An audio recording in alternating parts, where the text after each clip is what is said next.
दोस्तों गर्मी का मौसम होता है और गर्मी जो थी वो काफी ज्यादा तेज पड़ भी रही होती है और फिर एक महिला जो है वो सुबह सुबह ही अपने घर के काम काज करने में लगी होती है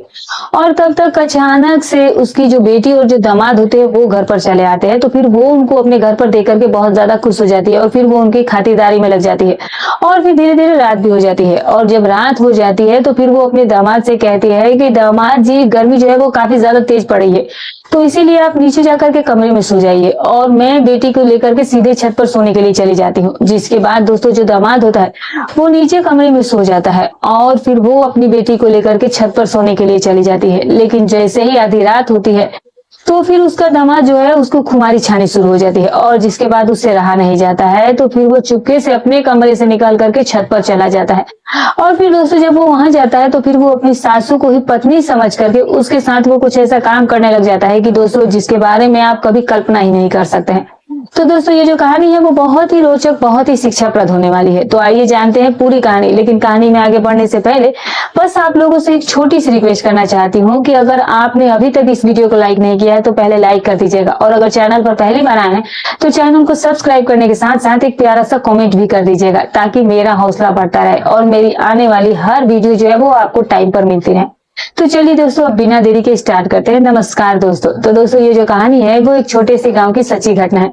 अब दोस्तों ये जो घटना है एक गांव में एक सुषमा नाम की बेहद ही खूबसूरत महिला जो है वो अपने घर पर बिल्कुल अकेली रहा करती थी। सुषमा का पति नहीं था। पति का देहांत जो है वो लगभग 5 साल पहले ही हो चुका होता है। अब दोस्तों पति के चले जाने के बाद वो महिला जो थी वो अपना गुजारा करने के लिए गांव के ही एक सरकारी स्कूल में खिचड़ी वगैरह बनाने का काम किया करती थी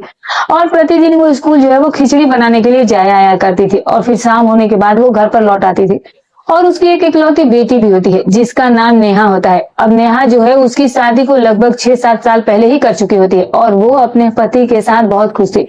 उसका पति जो था वो दिल्ली के एक प्राइवेट कंपनी में जॉब करता था और बहुत अच्छी खासी कमा भी लिया करता था और फिर वहीं पर एक किराए के मकान लेकर के वो नेहा को अपने ही साथ रखा करता था।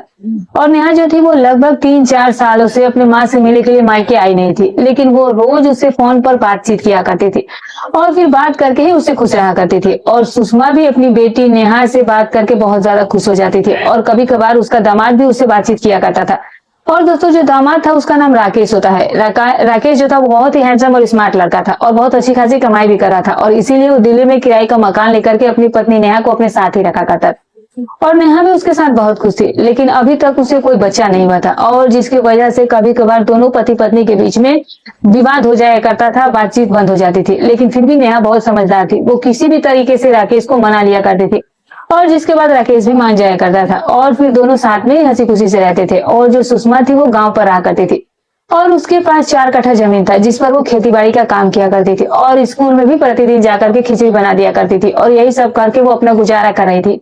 और उसके पति के चले जाने के बाद उसके घर के ही बगल में एक बूढ़ा व्यक्ति रहा करता था जो कि उसकी काफी काम में मदद किया करता था। उसी के ही हम उम्र होता है। अक्सर ही वो सुषमा के घर पर आया करता था और जब भी आता था तो दोनों साथ में बैठकर एक दूसरे के साथ घंटों बातें किया करते थे। और जब सुषमा का मन बेचैन हुआ करता था तो फिर वो उस बूढ़े को कमरे के अंदर लेकर चली जाती है और फिर कमरे के अंदर जाने के बाद उसके साथ अपनी जरूरतों को पूरा करने लगती थी। लेकिन जब अंतिम चरण में वो बुढ़ा सीमा रेखा से बाहर हो जाता है तो फिर वो उसे वहीं पर रोक देती थी। कहती थी कि जो भी करना है वो बस ऐसे ही कर लो वरना फिर मुझे परेशानी होने लगती है। दरअसल दोस्तों बात यह थी कि उसे कुछ ज्यादा ही बेचैनी महसूस होती थी और जिससे वो काफी ज्यादा व्याकुल होने लगती थी और इसीलिए जब भी वो बूढ़ा व्यक्ति उसके साथ कुछ काम किया करता था तो फिर वो समय से ही पहले अपना सारा काम कर लेता था और जिसके बाद दोनों ही खुश रहते थे और फिर वो अपने घर लौट जाता और ये अपने घर पर अपने काम काज में व्यस्त हो जाती। और दोस्तों नेहा जब भी अपनी माँ सुषमा के पास फोन कॉल करती थी तो सुषमा जो है वो उसे यही कहा करती थी कि बेटी तुम्हें देखे हुए मुझे काफी साल बीत चुके हैं,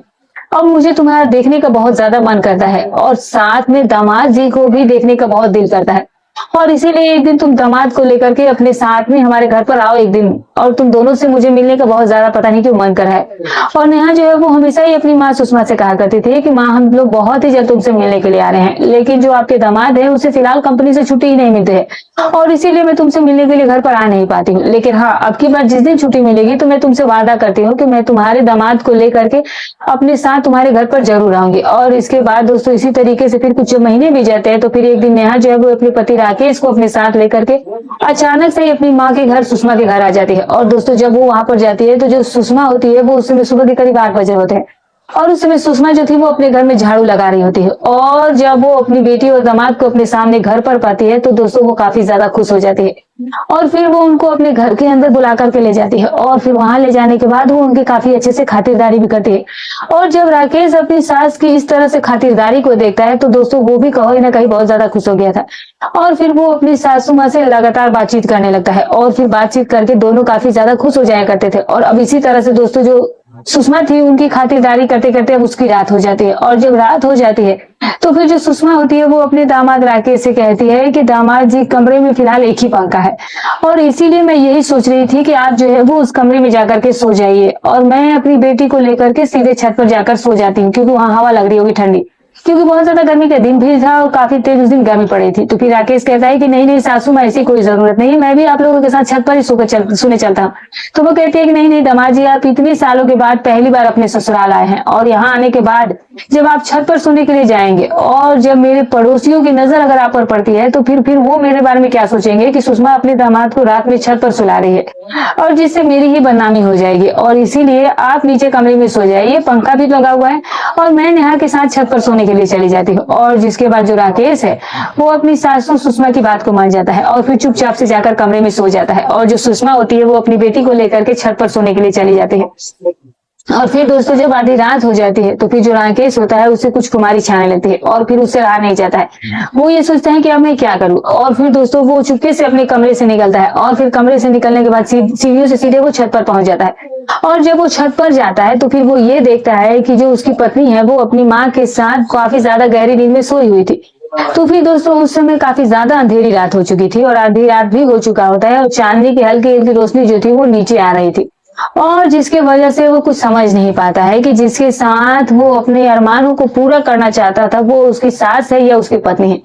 और फिर दोस्तों वो अपनी सासू ही क्यों ही पत्नी समझ करके कुछ काम करना शुरू कर देता है, जिसके बाद सुषमा की नींद खुल जाती है, और जब उसकी नींद खुलती है तो वो ये देखती है कि उसका जो दामाद है वो उसके बगल में ही लेटा हुआ है, जिसे देखने के बाद वो काफी ज्यादा हैरान भी हो जाती है, और फिर अपने दामाद से कहती है कि देखिए दामाद जी, आप जो काम करे वो सही काम नहीं है। तो वो कहता है कि अरे सासू माँ, मैं तो समझ ही नहीं पाया, मैं तो ये समझा था कि ये मेरी पत्नी लेटी हुई है, लेकिन बाद में मुझे एहसास हुआ कि ये तो आप है, लेकिन अब वैसे भी मैं क्या कर सकता हूँ, वैसे भी अब सीमा की रेखा के बाहर मैं जाने वाला हूँ। तो वो कहते हैं कि नहीं दामाद जी, आप भूलकर भी ऐसा मत कीजिएगा, आपको जो कुछ भी करना है वो वैसे ही कर लीजिए, फिर वरना मुझे इससे काफी ज्यादा परेशानी हो जाएगी। तो वो कहता है कि अरे सासू माँ, ऐसी कौन सी परेशानी आपको हो जाती है, जरा आप मुझे भी बता दीजिए। तो फिर वो कहती है कि दरअसल दामाद जी, जानते हो कि क्या होता है कि काम होने के लिए तो हो जाता है, लेकिन बाद में जब सुबह होता है तो फिर मुझे काफी ज्यादा जो है वो खुजली होनी शुरू हो जाती है, और जिसकी वजह से मुझे काफी ज्यादा दिक्कतों का सामना करना पड़ जाता है। जिसके बाद दोस्तों राकेश जो है वो सुषमा की बात समझ जाता है कि वो क्या कहना चाहती है, और फिर दोस्तों वो अपने तरीके से अपना सारा ख्वाहिश पूरा करता है, और साथ ही साथ सुषमा की भी सारी जरूरतों को पूरा कर देता है। और फिर वो दोस्तों छत से उतरकर नीचे कमरे में जाकर के चुपचाप सो जाता है। लेकिन फिर उस दिन के बाद से जो सुषमा थी वो उसको अपने दामाद राकेश की कहीं ना कहीं आदत लग जाती है। फिर से जब दूसरे दिन रात होती है तो फिर जो सुषमा होती है वो अपना रात का खाना पीना खाकर उन्हें भी खिला करके अपनी बेटी नेहा को लेकर के छत पर सोने के लिए चली जाती है, और राकेश जो था वो नीचे कमरे में जाकर के सो जाता है। लेकिन दोस्तों जैसे ही आधी रात होती है तो फिर सुषमा को अब धीरे धीरे खुमारी छानी शुरू हो जाती है, और फिर उससे रहा नहीं जाता है, तो फिर वो चुपके से अपनी बेटी के बगल से उठ करके सीधे नीचे अपने कमरे दामाद के कमरे में जाती है, और वो वहां से जाने के बाद दोस्तों वो फिर से राकेश के साथ अपनी सारी जरूरतों को पूरा करने लग जाती है,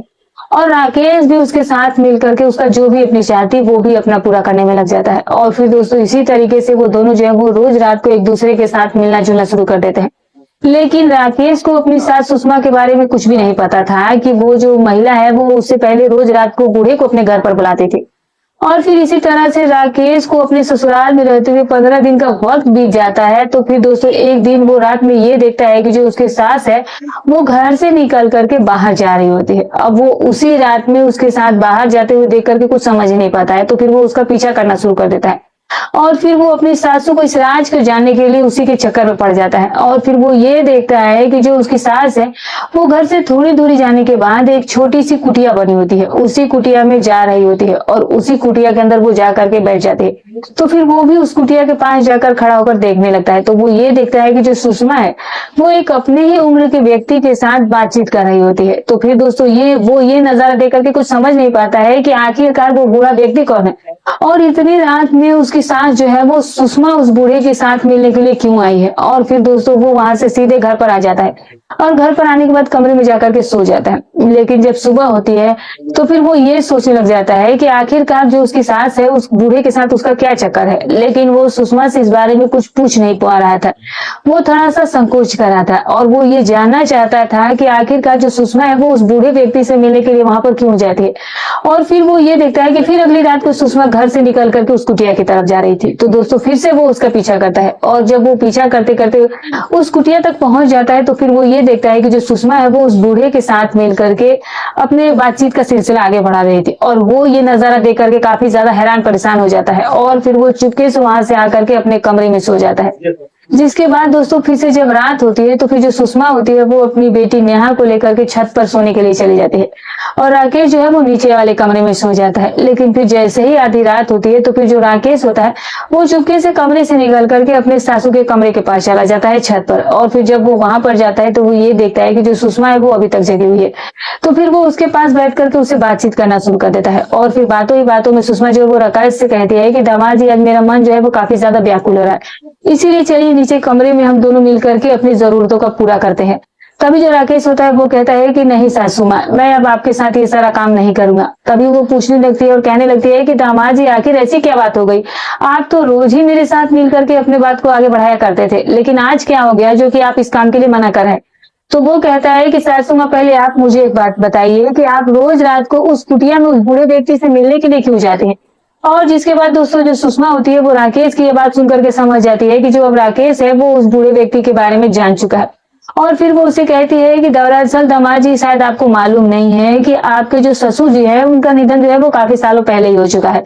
और एक पति के चले जाने के बाद जो महिला होती है उसके ऊपर क्या बीती है वो सिर्फ मैं ही समझ सकती हूँ। अभी मैं भी जवान हूँ, खूबसूरत हूँ और मेरी भी कुछ अपनी जरूरतें हैं जिसे कि मैं भी पूरा करना चाहती थी और इसीलिए आपके आने से पहले वो बूढ़ा व्यक्ति ही मेरा सारा कामकाज किया करता था और फिर हम दोनों के बीच में वो हर सुख दुख में हम मेरे काम आता है। और इसीलिए मैं कभी कभार जब मेरा मन उब जाता है